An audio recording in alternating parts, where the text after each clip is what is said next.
In this election, we each face a question.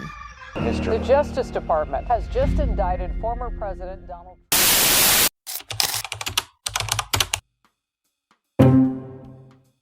Halo teman-teman sekalian, sudah lama banget kita nggak ketemu. Gue udah kurang lebih sebulan nggak buat konten karena ada beberapa faktor dan beberapa hal lainnya, jadi gue nggak bisa buat konten. Nah, di sini gue akan spesifik membahas mengenai Pilpres Amerika. Banyak banget orang yang sudah ngebahas mengenai Pilpres Amerika, tapi gue belum pernah ngebahas Pilpres Amerika sama sekali di sini. Nah, gue akan bahas sedikit mengenai Pilpres Amerika. Nah, gue akan ngomong santai banget di sini. Gue sambil ngudut, sambil ngopi, jadi lu dengarkan baik-baik apa yang gue sampaikan.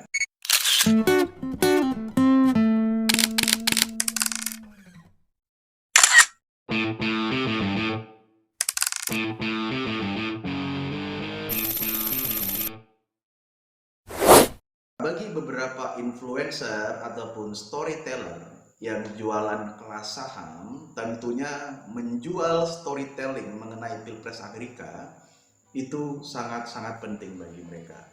Karena banyak orang beranggapan bahwa Pilpres Amerika ini mempengaruhi saham karena tentunya dolar akan naik atau lain dan sebagainya. Maka sangat-sangat penting untuk membahas storytelling mengenai Amerika. Bagi mereka-mereka, orang-orang yang menjual modul kelas saham. Tetapi, apakah Pilpres Amerika ini akan sangat berpengaruh bagi dunia dan juga sangat berpengaruh bagi Indonesia? Ya, jawabannya bisa iya, bisa enggak sebenarnya.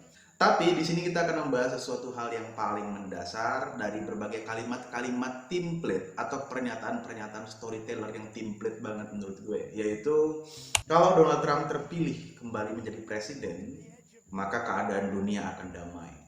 Trump adalah seorang pengusaha, Trump adalah seorang pebisnis yang fokus pada bisnis properti dan lain sebagainya. Kemudian selama kepemimpinan Donald Trump tidak terjadi perang, Donald Trump datang ke Korea Utara bersalaman dengan Kim Jong-un dan lain sebagainya. Kemudian kalau Kamala Harris menjadi presiden, maka keadaan dunia ini akan tetap sama aja, sama seperti yang dilakukan oleh Joe Biden gitu ya. Menurut gua, ini adalah sebuah kalimat template yang tidak berdasar. Gua nggak tahu siapa yang memulai pertama kali pernyataan tersebut, tapi menurut gua itu banget dan tidak bisa dipertanggungjawabkan. Dan itu menurut gue harus benar-benar dikoreksi secara mendalam. Apa dasar kalimat template itu tercipta? Kalau Donald Trump terpilih kembali menjadi presiden, maka dunia akan ada dalam kondisi damai. Kalau patokannya hanya bersalaman dengan Kim Jong-un, kemudian dunia ini akan menjadi damai, pertanyaannya simple banget sebenarnya. Memang selama ini Kim Jong-un buat apa dengan dunia ini? Perang apa yang pernah diciptakan oleh Korea Utara sehingga kita harus menganggap bahwa pertemuan antara Donald Trump dengan Kim Jong-un, salaman antara Donald Trump dengan Kim Jong-un itu adalah sebuah simbol perdamaian. No. Itu salah besar. Karena selama ini Kim Jong-un tidak berbuat apa-apa. Justru Kim Jong-un merasa Amerika tidak perlu ikut campur mengenai urusan dalam negaranya. Maka itu Kim Jong-un vokal menyuarakan mereka anti-Amerika karena Kim Jong-un merasa bahwa Amerika terlalu ikut campur dalam urusan politik di dalam negeri Korea Utara. Nah, kedatangan Donald Trump itu tentunya membuat keadaan semakin membaik pada saat itu saja. Kemudian dalam waktu beberapa bulan selanjutnya, hubungannya juga tidak membaik kan. Jadi sebenarnya itu bukan sebuah patokan bahwa dunia akan menjadi damai di bawah kepemimpinan Donald Trump. Ya enggak sih, enggak seperti itu juga gitu. Donald Trump dalam berbagai kesempatan pada saat dia melakukan kampanye di berbagai bagian negara Amerika Serikat dan lain sebagainya, dia kerap kali menyampaikan bahwa dunia akan damai di tangannya. Terutama fokus daripada Donald Trump adalah mendamaikan perang antara Rusia dan Ukraina. Ukrainian forces releasing video they say show Russian troops raising white flag. Dia bahkan mengklaim dapat menghentikan perang hanya melalui telepon seluler. Dan kemudian dia bisa mengatasi itu dalam kurang lebih 24 jam, maka perang Rusia-Ukraina akan berhenti. Ya secara hitung-hitungan kalkulasi ya sebenarnya mungkin saja. Karena yang pertama, salah satu faktor Ukraine saat ini masih bertahan melawan Rusia Ya karena supply senjata, kemudian supply ekonomi yang terbesar dari Amerika. Dan yang lain-lainnya itu hanya bantuan support yang sangat kecil saja. Tetapi bantuan utama yang sangat besar memang dari Amerika, dari sisi persenjataan maupun dari sektor ekonomi. Jadi kalau seandainya kebijakan Donald Trump itu menghentikan suplai senjata dan mengurangi suplai ekonomi terhadap Ukraine, maka pilihannya tidak banyak bagi Volodymyr Zelensky, yaitu kalau tidak damai, ya mereka akan kalah dengan Rusia. Nah yang kedua, apakah perang antara Rusia dan Ukraine akan berhenti di tangan Trump? Ya jawabannya belum tentu juga. Yang pertama, apakah Putin mau berdamai? Dan yang kedua, apakah Zelensky juga mau damai? Kan itu yang menjadi pertanyaan. Nah, penyerangan yang baru-baru ini dilakukan oleh Ukraine itu melukai hati Vladimir Putin, dan mereka mengatakan tidak ada lagi negosiasi damai dan tidak akan ada kata-kata damai yang akan dilakukan oleh Rusia terhadap tindakan yang dilakukan oleh Ukraine kepada Rusia.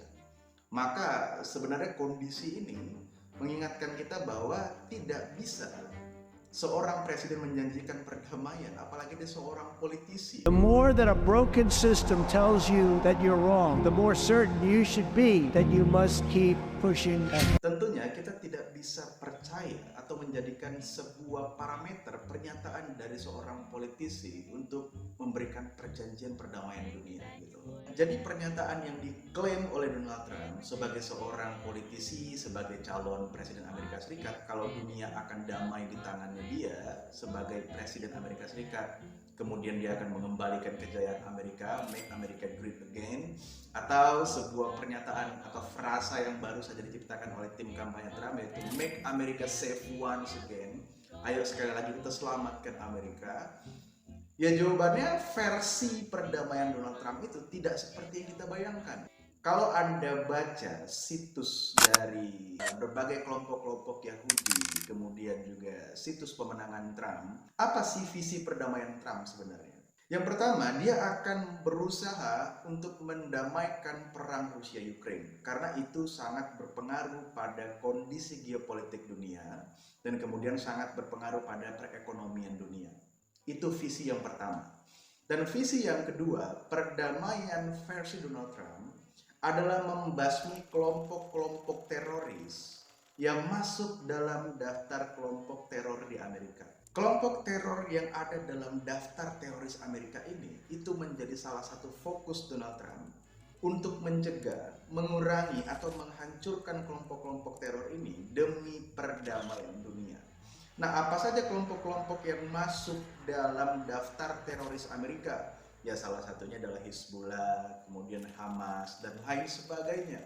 Ya tentunya kalau memang visi perdamaiannya adalah memusnahkan, mengurangi, atau menghancurkan kelompok-kelompok teror yang masuk dalam daftar teroris Amerika, maka perang di Timur Tengah tentunya itu akan tetap terjaga. Karena salah satu visi perdamaiannya adalah menghancurkan atau mencegah kelompok teror yang masuk dalam daftar teroris Amerika.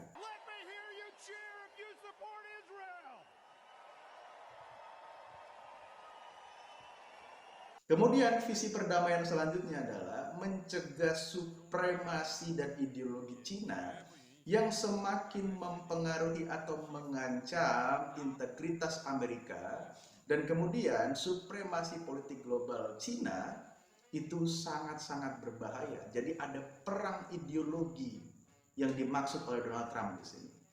Makanya gue bilang kalau ada kalimat-kalimat template yang mengatakan Donald Trump terpilih maka dunia akan damai. Damainya bagaimana, bos? Dari mana sisi perdamaiannya? Kalau ada yang bilang ya Donald Trump selama dia menjabat tidak ada perang. Ya memang tidak ada perang, tapi dia membunuh salah satu jenderal Iran yang bernama Qasem Soleimani.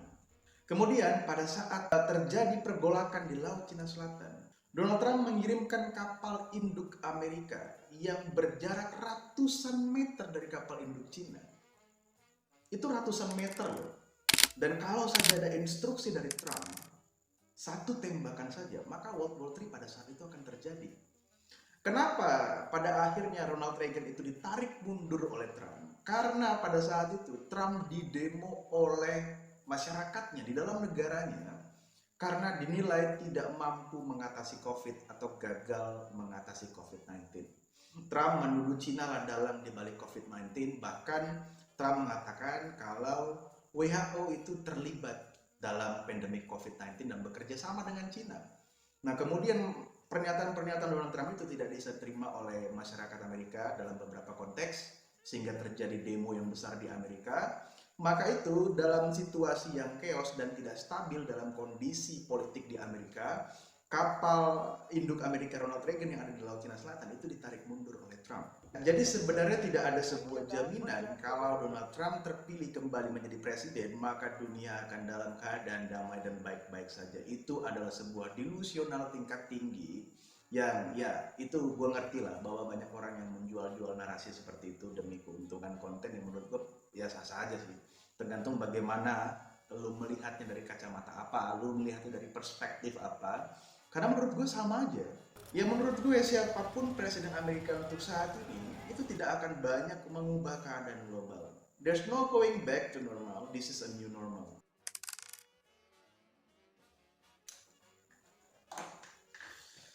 Kemarin ada komen di TikTok gue, komennya menurut gue kocak banget. Komen yang sangat-sangat ya keren lah menurut gue. Komennya tuh begini. Kalau dolar naik, maka harga minyak mentah naik. Kalau harga minyak mentah naik, maka harga bensin naik. Itu tentu ada hubungannya dengan Indonesia dan kondisi global. Wow. Komennya keren, tapi gitu, nggak bisa dipertanggungjawabkan. Sorry. Harga minyak naik itu tidak selalu dipengaruhi oleh dolar, teman-teman sekalian. Nggak selalu dipengaruhi oleh dolar. Ya tentu memang ada korelasinya tentang transaksi perdagangan minyak mentah, karena saat ini perdagangan minyak mentah itu menggunakan dolar yang disebut dengan petrodolar. Tetapi secara hitung-hitungan seharusnya kalau dolar menguat atau dolar naik, seharusnya harga minyak mentah itu turun. Itu simpelnya kayak gitu. Jadi bagaimana ceritanya kalau harga dolar naik kemudian harga minyak mentah naik dan harga bensin naik? Ya itu adalah sebuah kebodohan gitu, sebuah kebodohan tidak bisa dipertanggungjawabkan. Nah, lo harusnya mikir kenapa pejabat pemerintahan Indonesia nggak bisa mencegah atau terkontraksi dengan naiknya dolar, kemudian naik juga harga minyak atau bensin yang ada di Indonesia. Karena secara hitung-hitungan ekonomi atau kalkulasi ekonomi, kalau dolar menguat, maka harga minyak mentah seharusnya menurun. Harga minyak mentah itu menjadi mahal dan menjadi naik ya berbagai faktor ya. Salah satunya mungkin ada supply dan demand, kemudian neraca perdagangan, kondisi geopolitik, dan yang paling fatal adalah kondisi perang. Nah, kondisi perang ini mengakibatkan harga minyak mentah menjadi naik seperti yang pernah terjadi pada perang Rusia-Ukraine, dan kemungkinan besar kita melihat bahwa eskalasi geopolitik atau ketegangan yang terjadi di Timur Tengah antara Iran dan juga Israel itu sangat-sangat berpotensi meningkatkan harga minyak mentah semakin tinggi atau melambung.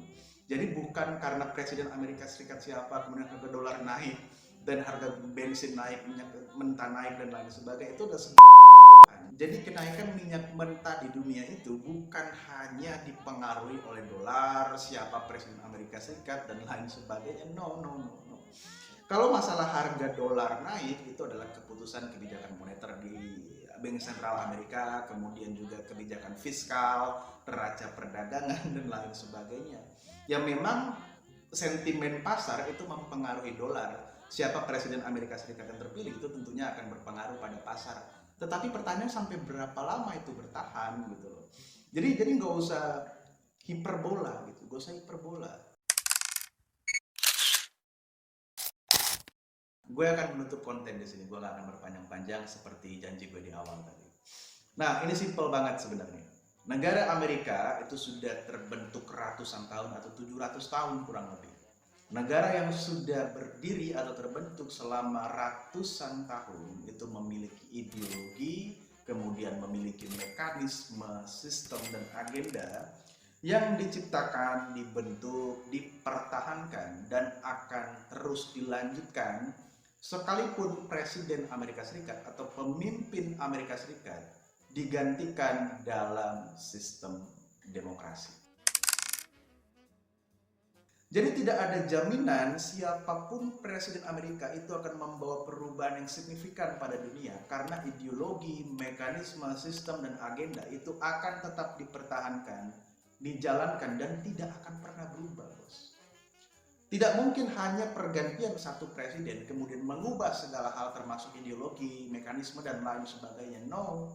Dunia yang ada saat ini, dunia yang kita jalani saat ini adalah dunia kapitalis yang dibentuk oleh Amerika. Jadi tidak akan mungkin mereka menghancurkan sebuah ideologi, sebuah pemahaman, sebuah mekanisme yang mereka bentuk bertahun-tahun lamanya hanya karena ada seorang presiden yang tergantikan dalam politik demokrasi di Amerika. Itu adalah sebuah ketololan yang menurut gue sangat-sangat fatal. Jadi tolong belajar untuk mengerti, jangan terlalu percaya dengan semua ucapan storytelling, termasuk gue.